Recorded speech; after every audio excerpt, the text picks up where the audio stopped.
Shalom, selamat pagi Bapak Ibu, Saudara-saudari yang dikasihi Tuhan. Hari ini Sabtu tanggal 28 Juni 2025, saya Pendeta Sarce Pasal Besi hendak mengajak kita sekalian untuk mengikuti renungan harian yang dikeluarkan oleh Sinode Gereja Kristen Oikumene di Indonesia dengan berpedoman pada pola pembacaan Alkitab 4M. Namun sebelumnya kita berdoa. Kami bersyukur kepadamu, ya Allah Bapa, Putra, dan Roh Kudus, atas hari baru yang Tuhan perkenankan bagi kami jalani. Sebelum beraktivitas di hari ini, kami mau mendasari di dalam Tuhan lewat kebenaran firman-Mu. Oleh karena itu, ya Roh Kudus, beri kami wahyu pengertian untuk mengerti kehendak lewat firman-Mu pagi ini untuk dilakukan. Dalam nama Yesus kami buka hati menyambut kebenaran firman-Mu. Amin. Bapak Ibu Saudara-saudari kekasih, tema renungan pagi hari ini adalah dipulihkan untuk menjadi saksi. Dalam nats bacaan Injil Lukas pasal 8 ayat 38 sampai 39. Demikian firman Tuhan. Orang yang telah ditinggalkan setan-setan itu meminta supaya ia diperkenankan menyertainya.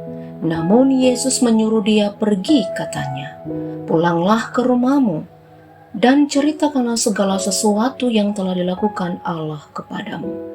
Orang itu pun pergi ke seluruh kota dan memberitahukan segala sesuatu yang telah dilakukan Yesus atas dirinya. Amin. Bapak Ibu Saudara kekasih, untuk merenungkan firman pagi ini kita akan dipandu dengan pertanyaan sebagai berikut. Apa permintaan orang yang disembuhkan kepada Yesus? Dalam ayat 38 jawabannya, orang yang telah ditinggalkan setan-setan itu meminta supaya ia diperkenankan menyertai Yesus. Pertanyaan yang kedua, apa perintah Yesus kepada orang tersebut dan bagaimana responnya? Dalam ayat 39, Yesus memerintahkan kepada pria itu untuk pulanglah ke rumahmu dan ceritakanlah segala sesuatu yang telah dilakukan Allah kepadamu. Dan respon pria itu, orang itu pun pergi ke seluruh kota dan memberitahukan segala sesuatu yang telah dilakukan Yesus atas dirinya.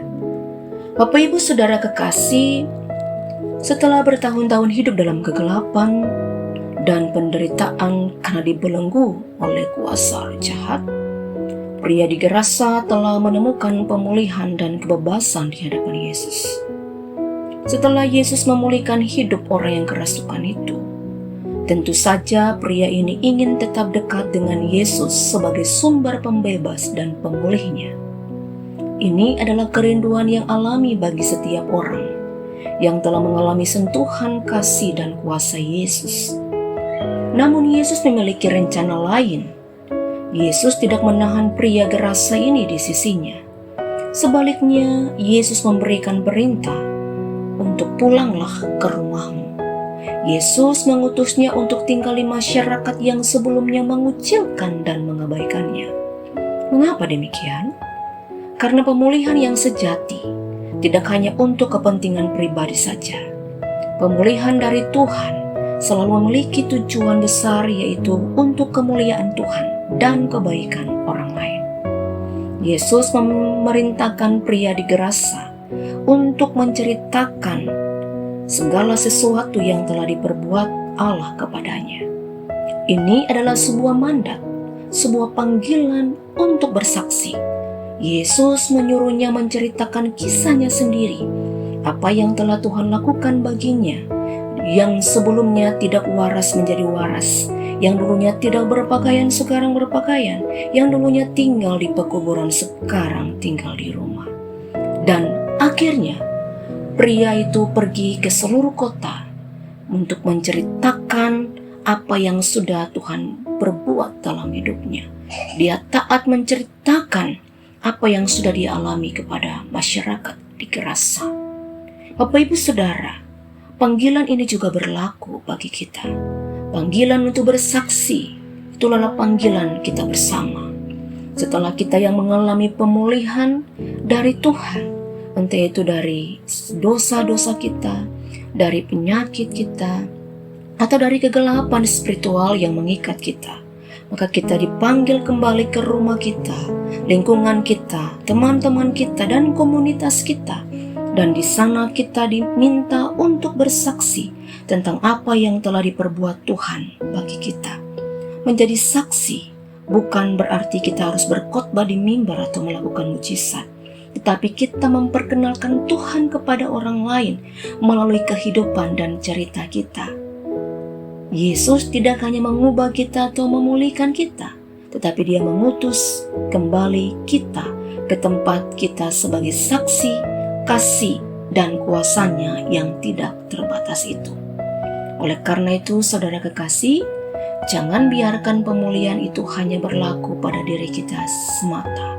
Biarkan itu mengalir melalui kehidupan kita menjadi berkat bagi orang lain.